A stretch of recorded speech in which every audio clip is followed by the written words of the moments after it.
Hello, and welcome to Shedding the Bitch Radio, where you can discuss, debate, and get advice on how to discover and shed the bitches of fear, insecurity, self-doubt, and negative mindsets so you can realize your dreams and life purpose and create and accelerate the riches you want in life. Join us here live every Tuesday at noon Eastern and dialogue with us at 818-572-2910. You can also chat with us at Blog Talk Radio /SheddingTheBitch or share your stories on our website at sheddingthebitch.com. Whatever the bitch is that's holding you back from living your life to the fullest, it's not worth giving up the riches in life that you deserve. So call in now and let Bernadette Bowes know what's holding you back. 818-572-2910. All right, let's get into this topic for today, which is, like I said, 3 steps to pull yourself into the now and to overcome fear. Now, our guest, Larry Doochin, wants to talk to us about 3 software strategies for returning to our hearts, learning to dwell in the present, and overcoming our fears. In his new book, A Book on Fear, Feeling Safe in a Challenging World, author, abuse survivor, and entrepreneur Lawrence Doochin maps out a heartfelt method for overcoming fears and bad memories. Drawing on his own healing journey, as well as psychology, science, and spiritual approaches, he offers steps to reconnect with our hearts. We're going to be talking about today how to harness the powerful mindfulness to witness our own thoughts, how to choose which thoughts to dwell on, how to distance ourselves from the feedback loop of painful memories, why concerns about the future don't generate answers, just more worries. Now, a little bit about Larry as we bring him in. Larry is an author, entrepreneur, and devoted husband and father, a survivor of harrowing childhood sexual abuse. He traveled a long journey of emotional and spiritual healing and developed an in-depth understanding of how our beliefs create our reality. In the business world, he has worked for or been associated with enterprises from small startups to multinational corporations. He is the co-founder of HUSO, HUSO Sound Therapy, which delivers powerful healing benefits to individuals and professionals worldwide. In everything Lawrence does, he strives to serve a higher good. And again, his new book is A Book on Fear, Feeling Safe in a Challenging World. So let's bring in Larry to the show. How are you, Larry? There he is. Good morning. How are you doing? I'm doing well. How are you, Bernadette? I am fabulous. I am absolutely fabulous. So where are you hanging out today? I'm hanging out. I'm actually in my home. I'm in outside Nashville, Tennessee. Oh, sweet. Right up the road from me in Atlanta, Georgia. Yeah, not too far. Yeah, very nice. Very nice. Well, this subject and your background and your journey is quite the powerful one. So before we get into all the things specific about what it is that you share in your new book, share with us share with us where your journey has taken you and what has been the biggest lesson you've learned from that journey. I think that, as I say in the book, I'm kind of an expert on fear, not quite yet a master of fear because fear still pops its head up a little bit. Yeah. So I'm not sure that anybody would choose to be an expert on fear, but as life and the universe kind of dictates sometimes, that's, you have certain circumstances you deal with. And so my fear is really traced back to the event with my mother where I was sexually abused by my mother going through puberty, which was a difficult, obviously going through sexual abuse is a very difficult experience, but certainly during puberty is even worse. Right. But I came out of that experience with a lot of fear, anger, depression, guilt, shame. And so I was a pretty dysfunctional person in my 20s. And then, I think basically the universe and God kind of just awakened me in my late 20s, early 30s, and put me on a emotional healing path and also like a spiritual path. And so that's kind of a real quick summary of how I got to be where I'm at. And then as I worked through all those strategies, I learned how fear is so insidious and how I need to deal with fear in certain ways. And so that's kind of where I ended up as to where I'm at. Right. Well, let me ask you, because I'm sure many of our listeners and viewers would be very interested for their own journey. Uh-huh. What did it take for you to all of a sudden own all of that? Own, what had happened to you, to the point where you're even now kind of vocalizing it and sharing it with not, just, your family or your therapist, but the world. So what did it take for you to get there? Even to where, even for yourself or your tight circle first, because that's probably the hardest thing people struggle with, right? Is really just having that courage to share it with someone so they can kind of start healing themselves. Yeah, that's a great question. So for me, and I write in the book, it's kind of like when I feel like I have poison inside of me, I want to get it out. Mm. So when there's certain dysfunction, and so this really started back, I came to a realization that I had all this dysfunction, I had all these false beliefs, I had all this trauma from being sexually abused, and I wanted to do something about it because I wanted to be the best husband and father that I could be. I wanted to be the best individual I could be in the world. I knew that I could be much different than I was, than the angry, depressed, fearful person I was. And so I don't know if that's similar to like when addict hits rock bottom, and they say there's got to be a better way. But for me, it's just like, I want to live a life of joy. I don't want to live a life of fear. And that's still what motivates me. Right. That's awesome. That's your why, right? Your Yes. your why is to have joy. And I espouse to our audience all the time that, find that why, and you can push through almost, if not everything, a good majority of what it is that might be holding you up and keeping you stuck. Um, all right. So I'm just enthralled by anyone who kind of has reached that point in their life and in their journey, and now sharing it with so many people so they can help them, have the courage and walk that path and have the healing that you've discovered. So So I just wanted to add one thing was sure. basically like, I was very shameful about what happened initially. And I didn't share it, obviously I shared it with the therapist and my wife initially. And I didn't share it with my like brother and sister or my father. My mother wasn't in a place where I could, talk to her about it.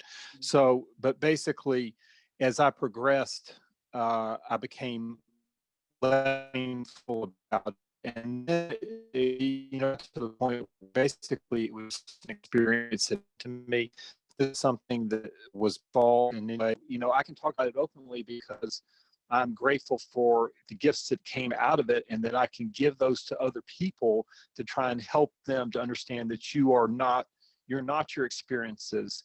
Those are just things that happen to you. Right. I love that. I absolutely, and yes, yeah, it's not all of a sudden like you're verbalizing it to everybody, but there is that journey, and that's wonderful. That's just absolutely wonderful. So where would you say our fears come from? And kind of why don't we recognize them, up front, or why don't they become so apparent to us that we are able to then say, okay, this is a fear that I need to address. Yeah. So our fears, we really have fear around false beliefs. Basically, we hold about ourselves, about others, about the nature of reality, about whatever we think to be, a higher being, God, or whatever you want to call it. So we have a lot of false beliefs. We also have a lot of attachments to things outside of ourselves. And when we attach to whether that be, money, power, control, food, whatever, sex, whatever it is, we're going to be in fear because we're attaching to something that's outside of ourselves, and as opposed to what's inside of ourselves, which is divine and which is a diamond. And so, people are at very different levels of how they resist fear. A lot of people are in denial about fear. I've met a lot of people that, say, oh, I'm not in fear about, COVID or whatever, and I can tell they're in fear. And then a lot of people, can recognize some of their fears. There's a lot of fears that we have that basically run underneath the surface, kind of like a computer virus. They affect the operation of us. And so, you know, and we have to really we have to really desire to, again, it goes back to coming to that joy and desire to uncovering what those fears are, and saying that I can have a better life than this, dysfunction that I'm living in. And the universe really assists us greatly in that process, because it wants us to be joyful. Right. When we're born as babies, we're not born to be fearful. We're born to, we're just all joy and heart and love. And so somewhere along the line, we pick up these beliefs that cause us to be fearful. But help us understand when you say, and there's an acronym out there that supports your comment about false beliefs when it comes to fear.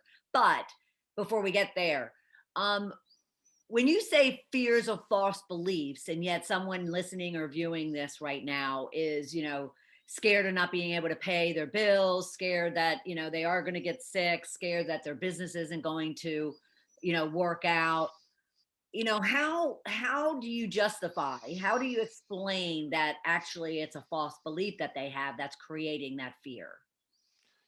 So I really believe strongly we are multidimensional beings, and so we have to examine all the different realities we are living in, and certainly there's, so we have to look at the reality. If we're not paying our bills, that's a situation that we have to address.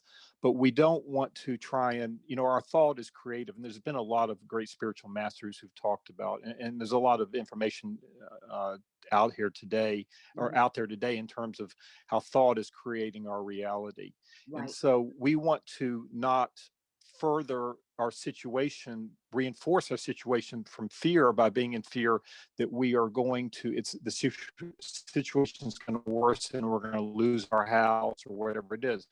We want to know that we need to have faith that there is a greater purpose, that there's, that we are divine, that we have the capability of creating our circumstances, and that we need to give over our fears to whatever we consider to be that higher power, God, whatever, the universe, whatever works for us, and just have faith, and then we need to energize that, because we're basically planting seeds in the garden, and we have to, well, first off, before we plant the garden, we have to weed out what's there. So Right. we have false beliefs, and we need to, those beliefs may be like, I'm not worthy, I'm not a success, I'm not lovable, I whatever it is. And so we have to weed out those false beliefs, and then we can plant new seeds, and then we have to water those seeds. We have to energize what we want to happen, and know that it can happen. And this is what a lot of great spiritual masters, you know, uh, from Jesus on, have told us, that basically, that we can do. Right. Right. So do you provide practical steps about how someone can do an inventory of their fears and really kind of work through those? Absolutely. So, that's in the book extensively, but we can discuss that, kind of run through that a little bit briefly here if you'd like, in I love terms of, it.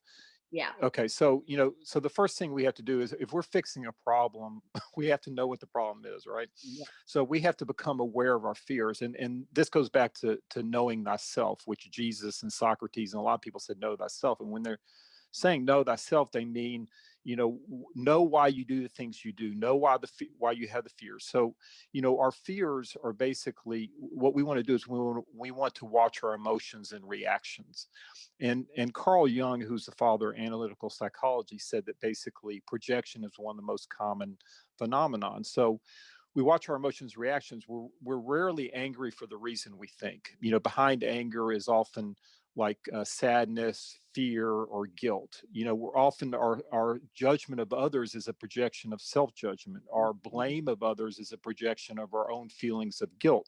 So we want to examine those circumstances where we see that we're having those emotions and reactions, pull those projections back in and see the false beliefs that are supporting that, and then also see the conditioning that created that, which is what you're talking about when we say, like, okay, a young child. That's what Jesus said. You have to be like a young child to enter heaven. So we have to kind of go back and see, oh, I got all this conditioning from my parents because they believe this. I've got all this conditioning from society, which tells me that I'm not a success unless I achieve the American dream or I do all this. So we have all this conditioning. And then there's also they've shown that there's an intergenerational trauma that's Sure. passed on. So through our DNA, so all this conditioning has been heaped onto us, and it's some of it's individual for each of it, and some of it's collective. Certainly in the U.S., we have a certain Western collective that we're told, like, okay, you've got to, achieve all this stuff and the American dream, all that stuff. So we have all this conditioning, and we need to say, oh, I got conditioned here and here and here by all this, and understand why now I believe the things I do, and why I have these emotions and reactions, and then why I have these dysfunctional relationships, or why I keep getting a boss who is condescending toward me, all this stuff. You can see these patterns start to happen. Right. So Right. we apply awareness to that, and then another important step is to basically cultivate practices that put us in the now and put us in our body, because quantum physics has shown us that time is not linear, it's not fixed. So basically, and there's obviously a ton of great spiritual masters over time who have told us that everything exists in the now, and so science and spirituality have merged on that. And so in the now, basically our fear comes from living in the future or in the past. Okay. Right. So we either live in the past and we think, why did I say that, yesterday? And that brings up fear. Or we're in the future, like, oh my God, I'm going to lose my house if this, and so, but the past and the future don't exist. We exist in the now, and in the now there's not fear. So if we can learn to cultivate that being in the now, we can pull our attention back to where there is no fear. We also, all these false beliefs are stored cellularly in the body. And so we want to do practices like meditation, yoga, being in nature, dancing, painting, whatever it is that help us to be in the body, to help us to release these false beliefs and to keep us in the now. Yeah, I love that. I absolutely love that. And I want to remind everybody that his new big book is A Book on Fear, Feeling Safe in a Challenging World. So please, please, please check that out. Because if you are, dealing with not kind of really being here and being present, and you're all in your head about what happened yesterday or what's going to happen tomorrow, then you're losing out on living fully. So please check out his book. All right. Now, Larry, how do we give our power away? And it's a term that people will say kind of nonchalantly, like, "Oh, you're giving your power away."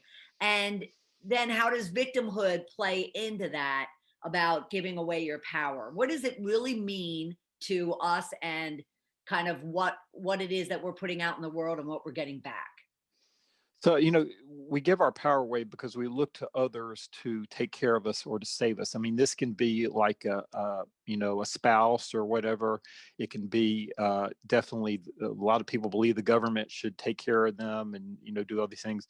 We do that to, health authorities in terms of like, oh, this doctor is going to, just has all the answers to my chronic illness or whatever. And like, I use an example in the book in terms of something that happened to me, and I went and did research and I asked the doctor to run a certain test, and I put together, with logic and intuition, I came up with the best thing that helped me to do it. Because, and then we also give our power away to religious authorities, believing that, that a rabbi or a priest or a minister or whatever is someone who can intercede with us with God or take us to God. And that's the farthest from the truth, because basically, because God expresses through all of us, and we can have that direct communion and are supposed to have that direct communion with him. Right. So we give our power away, thinking that, as opposed, and that's very disempowering in terms of knowing who we are. When we keep our power in terms of saying, I'm not going to look to you. I'm going to look to, I have the capability inside of myself, and I know that I'm, a divine being, that I have the capability to create my circumstances, create what I want. And it doesn't mean that you don't uh, have trust in other people, Right, but right, it means that you're not like, you're not saying you're going to save me, or this organization's going to save me, or this right, doctor's going to save me, or the government's going to save me. right, Okay, because all organizations, the government is made up of a bunch of people with egos who have their own agendas. And so, those agendas are not going to, maybe sometimes they align with what's best for you, and maybe sometimes they don't. right. So, you've got to, and so on the victimhood part, basically, that is giving our power away, is victimhood. And unfortunately, we now live in a society where that is almost uh, put on a pedestal. Yep. You see all the ads for like injury lawyers say, basically they say you are a victim Hmm. and you need to be compensated for this. And that's just really giving the completely wrong message of who we are and what we want to do. Yeah, I agree. I absolutely agree. Because what is it practically? Is it anytime that we're like so devoted or so reliant on someone or something, that is an indication that we're giving our power away immediately. Is we're relying on and dependent on somebody else or something else, and we're not taking full responsibility and control of what it is that's happening to us. Would that be a fair assessment? Not necessarily. I mean, I think it depends on the situation, because basically, like, we can be pretty reliant on somebody else, but we have to also recognize. Let's say we're talking about a business and we're reliant on somebody who is playing a critical role. I mean, that everything is fluid in the universe, and so that person may be doing something that's very critical and maybe performing their job, but that could change, and at some point. And so we have to recognize that we can be relying on others without giving our power away. And Okay. and once they're not doing the job that they need to do, we need to make a change. We need to take our power and Oh, say, okay, you're not doing the job you need to do. Either you need to do this or you need to go. That's just like right, one instance. But right. we're always looking for. I mean, I think giving our power away happens in I know your audience is a lot of um, strong entrepreneurial women and so forth. And I think that probably a lot of them don't give their power away to maybe spouses, but I know that that happens a lot in society, that especially women give their power away to Sure. their husbands, in terms of like, oh, you're going to take care of me, and I just need to do whatever you tell me to do or whatever. And so you can be in a loving and very mutually beneficial relationship without each one giving their power away. Yeah. Oh, absolutely. Okay. Yes, that makes absolute sense. Absolutely. Yes. I'm kind of visualizing it's just someone owning who they are, and therefore reliance is reliance, but then victimhood is when they just kind of turn themselves totally over with an expectation.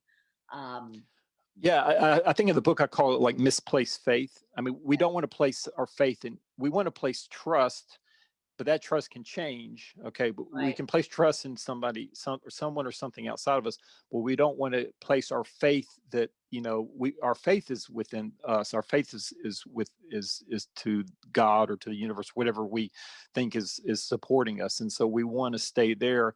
And when we stay in that spot, we are very empowered to get information that we need to make changes of whatever somebody, if somebody is not doing what they need to do or whatever, we're going to get that information, as opposed to having blinders on, like, oh, this person is perfect because they're taking care of me, they're always going to take care of me. And I've been through that lesson several times in business, and I had to get that lesson. I had to get smacked a couple times, Yeah. like, to get that lesson, to understand that I had given my power away to other people in business. Right. Right. Wow. Yeah, absolutely. Absolutely. Now, you talk about success and failure, and you talk about how the definitions of success and failure actually contribute to our fears. So I'm very curious about that. What's your position on that? Well, again, we are, in the especially in the Western society, we're told that if we don't achieve the American dream, that we're not successful. So, the American dream is vaguely like, okay, accumulate a lot of money, great education for your children, big houses, great vacations and all this stuff. So first off, it's like a nebulous concept, exactly what it is. But then also, when do we reach that? And so you can see that people are constantly, as I use the example in the book about the hamster on the gerbil wheel, basically, or the gerbil on the hamster, whatever it's called. But it just keeps going around and around. We're just like we're on this thing we don't know how to get off, because we keep going for something, and it's like an indeterminate destination, and anytime we're trying to achieve something, number one, that's indeterminate, where it's going to cause us fear. And anytime that we are trying to look outside of ourselves for something, our identity, money, power, control, whatever we're using, we're accumulating more wealth, is going to give us fear, because it's basically like it's a house built on sand. Okay. And so, we have to, and then what happens is that we end up getting into these situations where we feel like we failed because we can't reach these things. So, what I describe in the book is, instead of looking to something outside of yourself for your definition of success, which is going to just engender fear, how about looking inside to the things you can control, which is basically, how much light do you put in the world? How kind are you? How much joy do you have in what you do? If you have children, how healthy are those children? How present, are you in your relationships? Those types of things that we can control, and then we're at peace, because we are, we're doing the things we're doing, and we're not looking to something outside of ourselves for our identity, for our self-worth, and is only going to those things are only going to engender fear. Yeah. No, that's beautiful, because there was a time that all I cared about was power, position, and prosperity. All external. And so what you're hitting a nerve on, but at the same time, you're helping me recall the journey I took to kind of say, no, that's not my meaning of success anymore. It was for decades, but I'd rather have joy and happiness and fulfillment and love and all those kind of things. People need to have compassion. The universe teaches through contrast. So a lot of times we need to see what we want by seeing what we don't want. So we have to go through some of these things and have these experiences. Everything happens for a reason. So we go through these experiences so that we can see, like, oh, I went through all this stuff, and like, no, I don't really want this. That doesn't fulfill me. Okay. Right.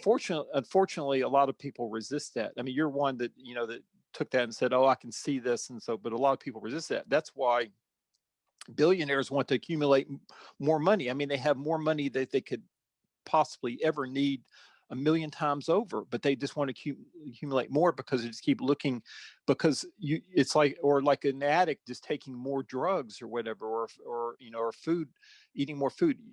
It's never going to fill the hole of that longing. Okay. Right. It's a false thing. So you try and up the ante, you try and fill the hole of that longing, and it doesn't work. Yeah. But there's nothing to say that one can't be wealthy and be happy and fulfilled and joyful and in love and all that. But you have to first look internally and ensure that you're on the right foundation. Absolutely. Right? Absolutely. There's nothing. Everything in the universe is energy. It's not good or bad. It's how it's used. Mm-hmm. Okay. So when Jesus said it's harder for a rich man to get into heaven than for a camel to go through an eye of a needle, he wasn't saying that rich man can't get into heaven. He was saying that if you make your identity, if you make your God money, then that's the problem. Okay. So yeah, absolutely. God wants us to use all of the abundance that's here. And there's, we don't have to be poor to be godly. We don't have to be, poor to be kind. We can have and we can use it, and then we become a huge resource. We become God's hands and feet that He can work through to help us to bless others. And the more we do that, this is how the universe works. The more we do that, the more we're given. The more we give, the more we're given. Right. Yeah, I love that. Yes, and because I love the saying, "Serving others serves you." And I'll be Uh-huh. honest with you, when I first heard that, I thought it was very selfish. I'm like, I'm not going to serve others just to serve me. And I had to sit with it actually for a couple years to going, what in the world? And then all of a sudden I realized, no, no, no. What it means is you doing good for others is serving you and your heart and your joy and your fulfillment. And I was like, oh, okay. I get it. Absolutely. Yeah. Yeah. Yeah. There's Now, actually, there's actually, go ahead. no, go ahead. No, no, no, No, I please. was going to say there's actually two parts to that. Number one, what I've found is that when I am of service to others, it does give me immense joy, and Yeah. that's what I want to do. Okay, but the other part of it is that because basically science has shown us that everything is one unified energy field, and that's what's meant by God as one. So there is nothing separate, regardless of appearances. We just see separation, but there's nothing separate. So actually, when we do things for others, we are doing them for ourselves. Okay. I know I'm throwing a lot of like quantum physics stuff at you, but it's like Nope, this is nope, yeah, that's quite all right. I've been trying to over the last like 7 or 8 years, really understand. And quite honestly, I'll be the first to acknowledge the whole, physics and, all that scientific realm is kind of, I'm more the creative. yeah.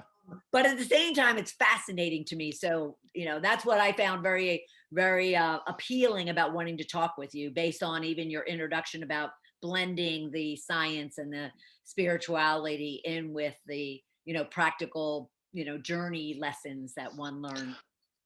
Yeah, Yeah. well, one of the things I do in the book is I think I bring in a lot of perspectives. So I'm taking people to like a treetop perspective. So we're talking about science, we're talking about spirituality, we're talking about psychology, we're talking about philosophy, and so because these are all kind of roots of one trunk, and so we have to be aware of all these of all this so that we can basically take our nose from the bark of the tree at the bottom and raise to the top of the tree and have a much larger perspective.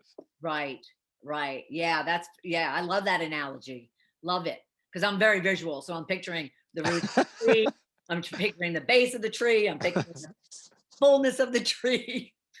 Um, well, let me ask you something, because we have been talking a lot about this coming down to one really knowing themselves, like Uh-huh. really having some self awareness.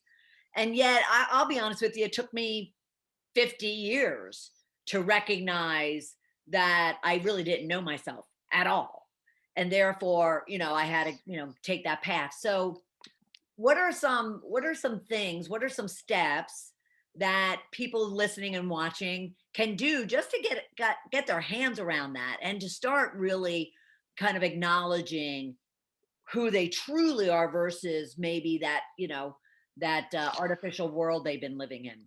So there's a huge, obviously, term that everybody uses called mindfulness, and basically what that means is witnessing yourself. So you're witnessing having a anger reaction, you're witnessing if you could just sometimes watch your own trail of thoughts and how it just goes off in all these like different directions. It starts with this thought and like goes this thought, and it's like a lot of this stuff is like meaningless, but it's like, so so you start to witness yourself, your thoughts, and then you also ask the question like, what part of me is witnessing that?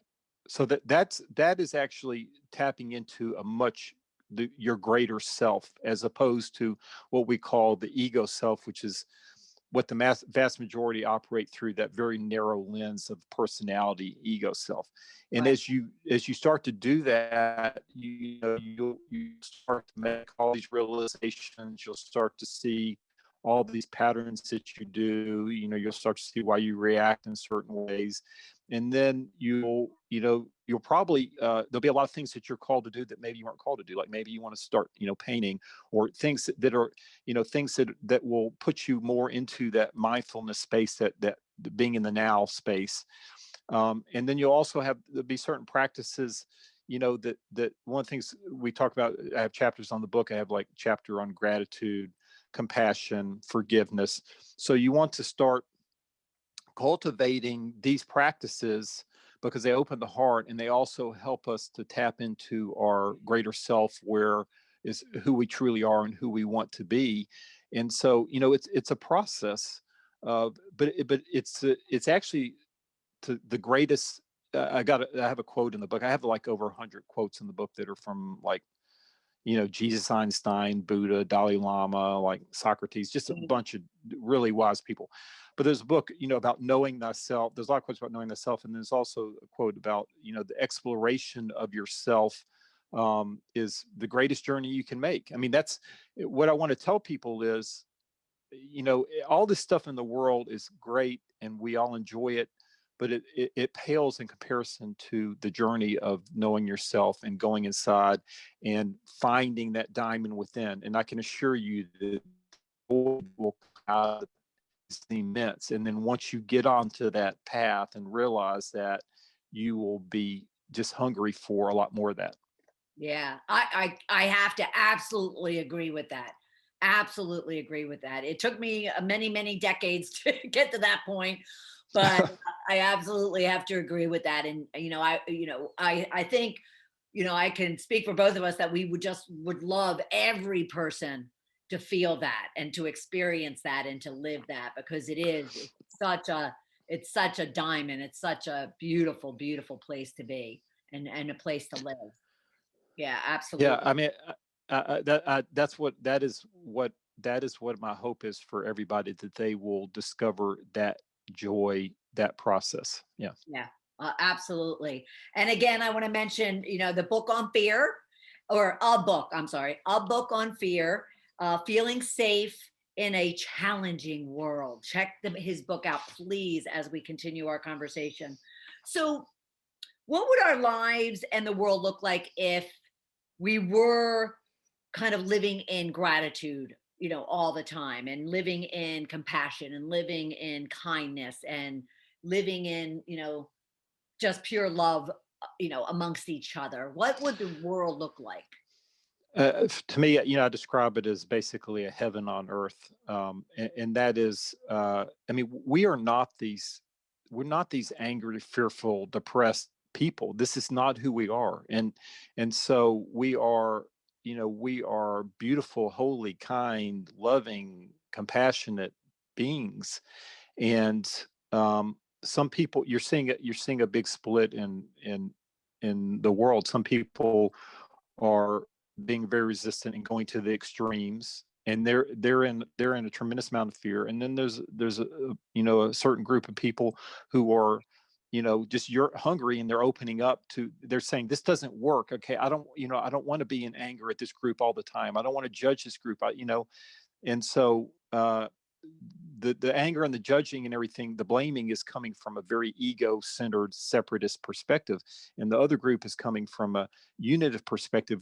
We're one humanity. Again, we're one divinity, and so we we need to take care of each other. And it's not about how much we own, in terms of resources, and hoarding those things. It's about taking care of everyone in terms of helping them to rise their level. I mean, at the most basic level, that's making sure everybody, has something to eat, has clothing, has shelter over their head, and also finding their joy. And so, that is, we're obviously, in many ways, we're a very screwed up society and world right now, but there's silver linings in all these things that are happening, and everything. God uses everything from manna to help us to realize what is not working for us, and who we are, and where we want to go. And so right now the process has been that a lot of those weeds are getting pulled up, and that process is going to continue. And that's why it's really important for people to not be in fear, because as additional things come and more weeds are pulled, we have to find our center and find who we are, so that we're not in fear. Right. Right. Yeah, because I mean, just fear, not to say that I don't experience it, but I've just gotten very, very much better at exactly what you're saying, is just staying right here, right now, where fear does not exist, and not worrying about yesterday or tomorrow, and then reaching out to, in my world, it's the man above, and just trusting and having faith. Because fear is just so draining and exhausting, and it's just so dimming of who, our spirit and who we truly are. Yeah, fear is very much a contracting energy, and so like fear and judgment, resentment, bitterness, they're all contracting energies. This is what's happening in the body. This is from we're all energetics, we're all vibrations. So when we have those thoughts, we're creating a contraction. We can feel that. If we go to thoughts of gratitude, compassion, love, we can feel that rising, opening energy in our body. So you could simply think about something like that that you're angry about, or that you have resentment about, or whatever, and feel that, and then go and immediately feel something that you're grateful about. Feel it in the body. I mean, you can think it initially like, okay, but feel in the body, try and feel it in the heart, and you'll feel this opening, rising energy. And that's who we are, and that's what we want to do. And we've cultivated this negativity, victimhood, like lower, fear-based thinking for so long. We have to practice the gratitude, the compassion, the forgiveness. Yep. And we have to get ourselves out of that rut and put us into that higher energetic, where we will be very joyful. Right. Yeah, I absolutely love that. Now, I did mention, so I just feel I have to come back to it. I wanted to ask you, I'd mentioned an acronym, because you say false beliefs. And, I heard an acronym a number of years ago of false evidence appearing real for fear. And so I just was curious if you had heard that, because I think that just opens me up every time I really kind of say, okay, I'm a little fearful about something. Then I go, well, wait a minute, fear is false evidence appearing real. So I got to figure out, what's causing that fear. Yeah, I've heard that for a long time. I didn't use the acronym of the book because I didn't want to steal somebody else's thing. But basically, yeah, I think that's very accurate. I think that's a good way of putting it. So, that's awesome. Yeah. All right. So what's one or two things you would want to leave our listeners and viewers with when it comes to really, specifically, overcoming the fear and living in the now? I think basically, I think the thing that I think is important is that, and especially because this is appropriate for the name of your podcast. So, what I'll say is life is holy, but life can also be a bitch. Okay. And so they're both happening at the same time. We're all getting pushed to grow individually and collectively. And it's really important that people know this, have that perspective, and have great self-compassion, okay, as they go through this process, because it can be a hard process. Yeah. So, the alternative is basically to stay in what I call hell, the prison cell of your own making, or walk in the daylight. But to do that, as we shed these false beliefs, it can be a little bit of a bitch. Sometimes we'll have resistance to it. Life has its own process, and it's for each one of us, and it's very conscious, it's very intelligent, and it will take us in the way we need to go as quickly as we can go without messing us up and so forth. But compassion on ourselves is very important as we go through this process. And then when we have compassion on ourselves, we will have compassion on others. Yeah. Love it. Absolutely. Absolutely love it. Love it. Again, everyone, a book on fear, feeling safe in a challenging world. Larry Doochin. Now, was I pronouncing your last name appropriately? Either way. Yeah, that's good. Yeah, that's good. No, my brother said it that way. I say Doochin. I say it the hard one, so it's good. Oh, Doochin. Doochin, yeah. Doochin. Oh, okay, Larry Doochin. And you'll also find him under Lawrence Doochin as well. Yeah. I also want to mention, and yet I don't have the piece of paper in front of me. I wonder why. All right. So, what is your website? It's lawrencedoochin.com. But if you go to abookonfear.com, it will forward to my website, and then you can click off of there. Like the book's available ebook or print version on all the online places and Apple, all that stuff. So, but you can click off to the Amazon to purchase it on Amazon. So it's a bookonfear.com or lawrencedoochin.com. Right. And, to the listeners and viewers out there, look, we all deal with fear. But why not get a tool like his book that can really help you work through what your fears are and how you can overcome them? Like he says, 3 steps to really, being in the now, but at the same time, overcoming fear. So check out his book, A Book on Fear, Feeling Safe in a Challenging World, at LaurensDoochin.com. LawrenceDoochin.com. Yeah. LawrenceDoochin.com. Oh, I don't know. All why. good. The piece of paper in front of me. Well, Larry, I so appreciate you being part of the program. Thank you so much. This has been awesome. Thank you so much for having me on. It's been a blessing. I really enjoyed talking to you, and it sounds like you're doing really well. And thank you for the work you're doing to help people. Oh, thank you. That's very kind of you. I appreciate that. Well, for everyone else, stay tuned. Come back next Tuesday at noon Eastern Time for another episode of Shedding the Bitch Radio. And you all have a very rich week. I'll see you soon. Bye.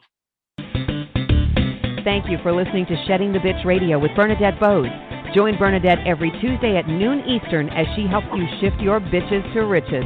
And the dialogue is always going on at sheddingthebitch.com. See you next week.